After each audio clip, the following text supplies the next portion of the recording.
loudness, the tone, the irony, the matter-of-factness of this persona. Okay, and we know it's Salome, it's called Salome, we're assuming it is her.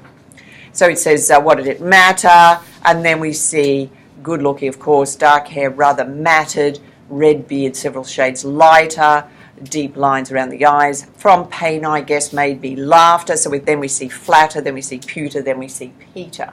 So we're seeing there is a rhyme here. It's alliteration because there are consonants that begin words that are the same. It is also consonants because we are seeing a vowel that's repeated as well, which is, like in matter and mattered and flatter. And then we see that there is also consonants where we're seeing the repetition of consonants within the word. So we're seeing the mattered, matter, laughter, flatter, pewter, Peter.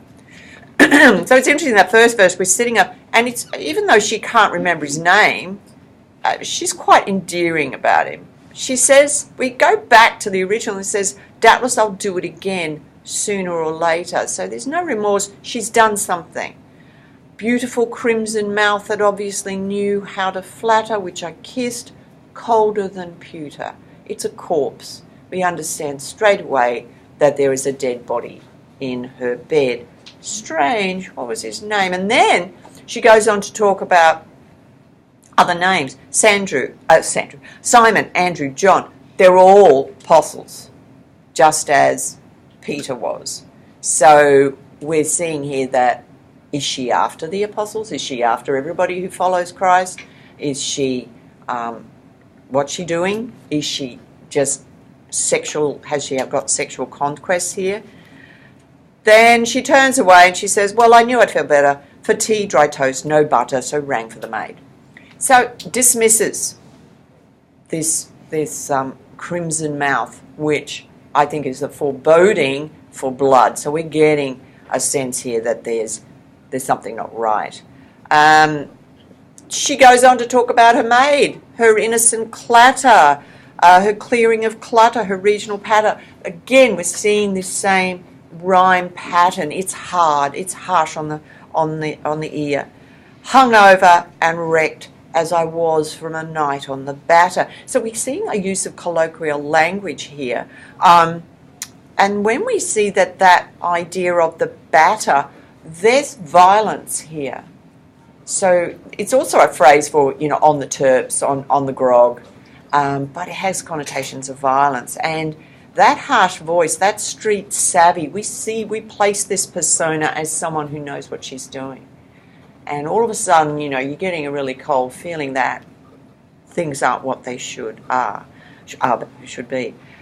Never again, she declares. I decide to clean up my act, get fitter, cut out the booze, the fags, and the sex. Again, this is really Duffy using a lot of really familiar terms where she loves to use colloquial language. She wants her audience to engage. And her audience would almost, totally understand and really empathize with how she's feeling. And yes, and as for the latter, it's time to turf out the blighter. Now, blighter is a colloquial word for someone who's not very nice. But we get this, is there a reference here, turfing someone? It's male violence. Are we sort of seeing a reversal of domestic violence here? The beater or biter. Now, that's been referred to the male. So, again, I think there's this recurring theme of violence. And is Duffy trying to say to us, usually it's women who are on the receiving end of domestic violence. So is this happening? And then finally we said, who's come to bed like a lamb to the slaughter, to Salome's bed. Now here's another biblical reference where we're again seeing the Christ died for our sins. It was atonement. So is John the Baptist atoning for the sins of males in this instance? So she finally closes with, in the mirror I saw my eyes glitter, I flung back the sticky red sheets, and there, like I said, and ain't life a bitch, his head on a platter. So we understand that she has killed him. So we have, in fact, a serial killer. She's done it before. She'll probably do it again. This whole violent, it's rather playful, but it's violent at the same time.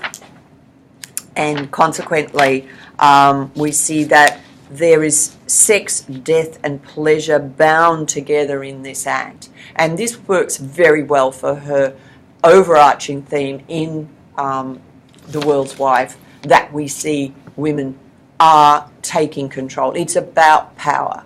And this text works very well into that. That's 10 minutes. 10 minutes.